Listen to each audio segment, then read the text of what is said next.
I'm Yuri. I'm Jakub. And we're going for a drive. 2025 Mercedes-AMG GLC63 S Performance 4MATIC Plus. You forgot E-Performance. With launch control. Race start. Boom. That's really good. Holy crap.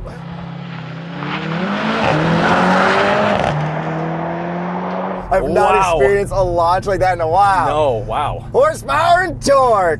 671 horsepower, 752 pound-feet of torque from a handcrafted 2-liter 4-cylinder turbo plug-in hybrid. Much better from just the launch. Yeah. But that was an excellent launch. Wow. Okay, so let's get this up front. This is the same powertrain that powers the current C63 that is apparently not selling very well. There's rumors of it being V8 powered going forward. Yuri, do you have a problem with this powertrain in a GLC 63? No, not as bad as I thought in a GLC 63. I thought it was going to be so much worse. Like, the power is like, all right, it's not like the most engaging and fun, but it is fast. The brake pedal isn't weird, even though it's like plug-in hybrid. You know? And I totally agree, because it's totally fine in an SUV, because I actually don't care what powers the powertrain in an SUV as much as I do in a C63 or like a sports car. Dude, handling? This is crazy. We're on winters. Yeah. I think current age of Mercedes just runs cliche corner. Like, yeah. The SL, all that, the S Performance. Yeah. Wow, that was really quick. Say that again, please.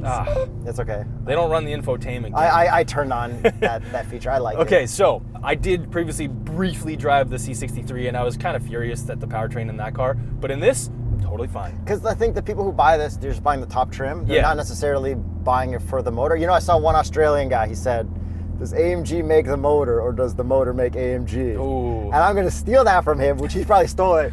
Because that was like, that is, I think, yeah, for the cars, but we're in the SUV, so we're not going to talk about that. Although, okay, so more. here's I want to make a point to Mercedes, to every manufacturer, to everyone who buys cars. Let's just make them a little bit slower. Yeah. But keep the old V8s. Yeah. Get the emissions down, because the whole point is to get the CO2 emissions down.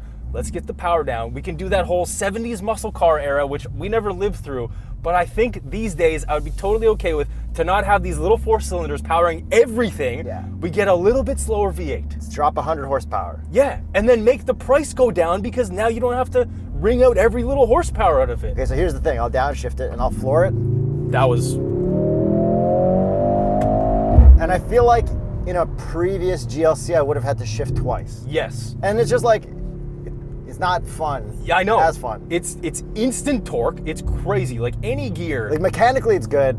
Emotionally, exactly. There's but, nothing there. Okay, you know where else there is nothing there? Where? The dipstick. Oh, because it's a Mercedes. Yeah. That's a German car. Yeah, we got the signature there. It's made by some guy named Garrett. Okay. No. No, it's not. The other signature. The turbo is made by Garrett. Okay. And we check the oil levels through the infotainment. That's right. What would be the TotalEnergies recommended oil for a GLC 63 Performance E Plus traction? That would be the Quartz 9000 Energy 0W40. Always follow your manufacturer's recommended guidelines. If you have this, just take it to the dealership. You think anyone's changing this oil at home? Bring your oil to the dealership. You can do that. Get them to order it in for you. Yeah, you can do that. You can do anything with money. Yeah, this thing rips. This is unreal. Like unreal handling car. Yeah, and like this powertrain adds a bunch of weight to this. So the 0 to 60 time is the mid-low 3 seconds. So it's still fast, but I feel like other SUVs may be faster and may definitely weigh less. Like an X3m competition, maybe like a Stelvio. I know they don't But really this make that anymore. looks way sicker than like This looks the great. BMWs. Yeah, this looks great. Even though it does look soft, like Yes. look, getting into the looks, this could be this looks like a 43. It does. You're like, oh, why is it so chill? And like we got fake vents or things at the front. Like, shouldn't it be real for this? Like, Yeah, like from memory, this looks like a 43 to me. yeah. But the 43 also looks good. But, So it's like, yeah, but all of like the looks of Mercedes are chilled out right now. yeah, except the CLE 53, which was sick as heck because it was super wide body with those cool wheels. So I think this, in the coupe version, not the SUV, has like CLE taillights. Oh, really? Yeah, because it's a coupe then. Interesting. It's cool because you can get it in both. I wish it was coupe. No, No. But I'm stoked on this color. This color's great. I don't really like blue, but it's a nice blue. It is. And you know what I like the most? What? The wheels. Ah, the Bro, wheels are sick. absolutely nailed it. Whoever spec'd this out. Yeah. This is what Mercedes should look like. Yes. No turbine stuff, just nice, cool wheels. And what is the Continental recommended tire for the 4-cylinder GLC63? That would be the Sport Contact 7. That's the one that comes with. Yeah, that's right. I love Sport Contact. Just like the 43, I believe. The Sport Contact 6s on the Type R and the NSX. Yes, when they did come with that, Woo! yeah, that was a good tire. That was a dreamy couple of years. Yeah, and we've driven the Sport Contact 7 on some Audis as well, the RSs. And then from the back, Yeah. still looks kind of the same. Still looks good. Disconnected exhaust tips. Who Yeah, cares? yeah, right? Who yeah. cares? How the hell does this sound like a V8? Okay, let's take a listen to the outside. Really impressive sounds for a 4-cylinder. We got the button here, and then like quiets it down, and then like It is pumped in here. what? But like from the outside, like, It's valved on the outside. but like what's it valving? A secret V8? That's the, Like I don't know what's going on, and it sounds like really authentic. honestly, really good job of making this 4-cylinder sound very deep and throaty. Ooh. How does it sound so good, bro? How does it sound so good? Where'd all the sound go, Yuri?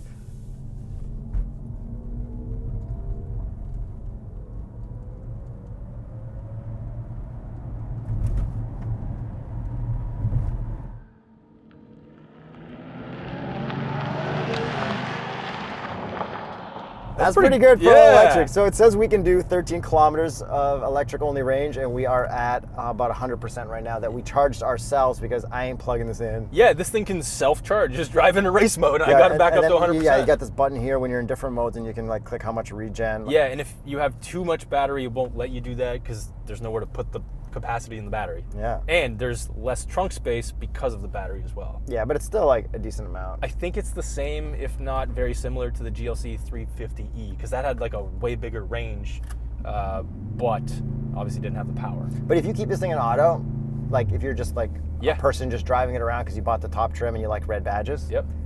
it'd be great. It would drive great. It's nice. There's really nothing wrong with it besides like if you're like super hardcore about V8s. Yes, which I am. But yo, this launch, you're not gonna believe it. You're not gonna believe it. I genuinely haven't tried it. This is gonna change your opinion on this motor. I for sure. I like the engine. I like it. You're gonna really like it after this launch. You're gonna love this launch, man. Regular launch.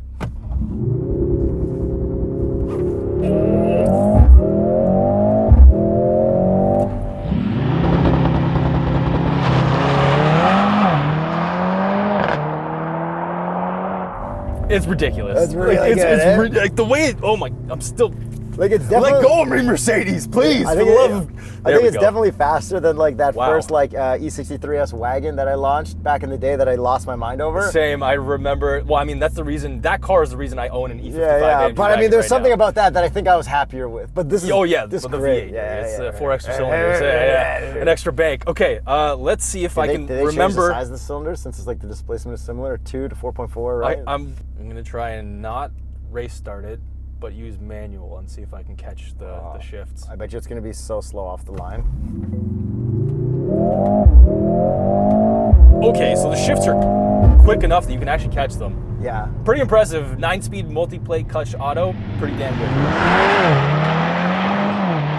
And then this particular model has the optional AMG active ride control, which is like the 48 volt active anti-roll bar. So that's why we have like little to no body roll. It's so comfy in here. Yeah, like the car doesn't move. Yeah. Like remember that Aston Martin? It's very similar to that Aston Martin SUV where it just stays flat the whole time. Like this is ridiculous through here.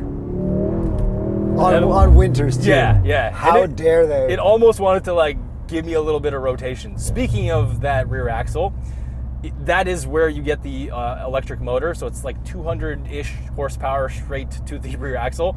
And then it's a 2-speed transmission on the rear axle for the E motor only. So you get your 9-speed regular and then you have your 2-speed on the back. And flooring it earlier at like some random speed that I forget, I felt both things change at the same time, and it was the weirdest sensation. But like for the most part, it drives nice. Yeah, it drives nice. Like this is quite nice. I'm not mad at it in an SUV. Exactly. But man, how spoiled were we that we had a V8 twin turbo in this thing before? So spoiled. I mean, those cars are still floating around on yes, they are. tsp.truecar.com. They are. I highly recommend you guys purchase one of those because I feel like that's going to be a future collector's car for sure. Any of the V8 cars especially. Like this thing is... I feel like if you're going to go GLC, you might as well just go E63S wagon. I mean, for sure. But some people just, for some reason, need an SUV. The old 63s. No. Yeah. No. I know. Okay. But yeah, this thing drives excellently, like absolutely astonishingly excellently, but it also makes sense because there's so much technology in here that it would actually frighten me to drive this out of warranty, like absolutely frighten the hell out of me. Yeah. This 4-cylinder is like so high strung. You got all these e-motors and everything like that. Like I'm already a little bit nervous with my E55 getting like near 200,000 kilometers. And that's like somewhat serviceable. And that one's like known for its reliability. This one I'd be very nervous about in the future. We have tons of drive modes, so you did experience a little bit of the electric motor. So you know what? Let me just do something non-Jakub-like and put it into EV mode right now. Through cliche corner. It's faster than a lot of other cars. This is this is in just or a head. Yeah, I guess with head. Yeah, this is great. And suspension is also really good, considering all this extra weight. I don't know how they did it, but somehow they did it. It's very magical. Yeah. So yeah, we got snow, individual, I think brake, electric, comfort, sport plus, race. So we got all of our race. What's that thing? Track pace. Yes. All that stuff. Drag race modes. Cool. You got the AMG Dynamics. You can go through Pro, Advanced, Basic, and Master. And then whatever you're in, click that button. Which one? This one? Yeah. Yep. And then we can adjust how much like brake regenning we do for our battery and stuff. Yeah. So right now we're too high, so it won't actually let me go beyond 1. So if you go to comfort though, it'll only let you go to 2. Yeah. Okay. And then you're like, oh, why is this thing gonna go? Yeah. And then this infotainment, switch it to 0 layer, very easy to use. Like the only thing I don't like when you're hooked up to CarPlay, it doesn't show it in the top left screen when you're in your AMG modes. Yes, okay. I'm like, okay, maybe I do want to toggle between my drive modes and my CarPlay. Yep. Have it up there at all times, please. And this 4-cylinder with the valves open is a little buzzy, but you just turn off the exhaust. Yeah. Plus the valves, and I'm it's totally so fine. perplexed by the sound. I know. But not in a bad way, just like I'm impressed. Yeah, exactly. Like the engineers killed it on this 4-cylinder, for sure. Seats, very comfortable. Really well bolstered. Not uncomfortable. Remember that CLA 45? Remember the seats in that? They were rock hard. Yeah. Our backs hurt. Yeah. This is the complete opposite. Heated. We got heated seats. Oh, no, cool. That's a GLC. And then I couldn't find a heated steering wheel, but actually it might have been in here. Let me check. I bet. And there. Wait, no. No, I bet it's, hey, Mercedes. How can I help? Turn on the heated steering wheel. Switching on the steering wheel. I've got accustomed to that in all the new Mercedes because I can't find a way to actually turn it on. And then honestly, it's like in between seasons, so we don't really need heated seats, but I'm excited for cooled seats to show off the thermal cameras cooling the seats. Yes. Maybe I'll see what the pattern looks like with the thermal cameras. Yeah, right now I'm definitely glad they're off because my back's roasting. 360 camera, super high res. It's a Mercedes. This mode's kind of weird though when you're like, no. Oh, the wheels. The wheels. They got the right wheels. Or do they? No. No, they don't. My bad. There's one that's from the top. I don't know. Solid 360 camera's nice. Yeah, high resolution. Even at night, it's very clear, which is great. Love this carbon fiber up on the dash. Hate that it's not around the cup holder area. Absolutely hate that. It's all gloss black. But we got, we can fit our cups just fine. Visors. Oh my god. Yeah. 3, 2, 1. Full pass. And then we got the nice big moonroof, which is kind of beating sundown on us right now. Yes, it is. And then, at the back you fit. Yep, That's I nice. do. I got my child seat back there, and the headrests are removable, unlike the new Escalade. So I had to lift it up, and then I had to push another button to pull it all the way out. It was very easy to use. And then we have decent trunk space for sure. Yeah, decent trunk space. Oh, and I found the sound system, unreal. What is it? It's Burmeister. Burmeister? Yeah. I have a new song to test out, and it's the one from when the R32 shows up in Initial D. More Initial D. I think it bring what's it called? Bring Me Back something. I that went. It's good. It's good. It's good. It's really good in here. Does this have all the good lane keep assist stuff? Yeah. Heck yeah. I would expect it for this much money, Yuri. I think it's time we get to the price. It starts at $109,500 Canadian. and this one is $134,350. A lot of money. As long as you want the top trim and for it to be fast, cool. Yeah. But if you want V8, you got to go back in time a little bit. I'm gonna go back in time. As much as I get that. This is impressive. Very impressive. I'm not mad that it's in an SUV. I just love that old. Shouldn't be in a C63. No, Exactly. I like Exactly. just as a thing. Exactly. Get a slower C63. Exactly. Bring back a manual. Yeah. Why are you guys so mean to me? Exactly. We just want simplicity. We just want fun, guys. We're done with speed. Just give a nice, fun little. Make a Miata or something. Make a naturally aspirated. Put the old M156 back into production. Slap a manual. I've seen a guy doing that now. I think it's Quick Customs. He's doing like CLK 63 Black Series manual conversions. Like literally making a perfect I car. was just gonna say SLK. SLK with this motor, no turbo, Yeah. no hybrid, Yeah. manual. Yeah. Let us know what you guys think in the comments. Are you as mad about this or the C63 as the internet seems to be in uproar about the C63? And we are too. The drivetrain ain't that bad. Not in here. Not in here.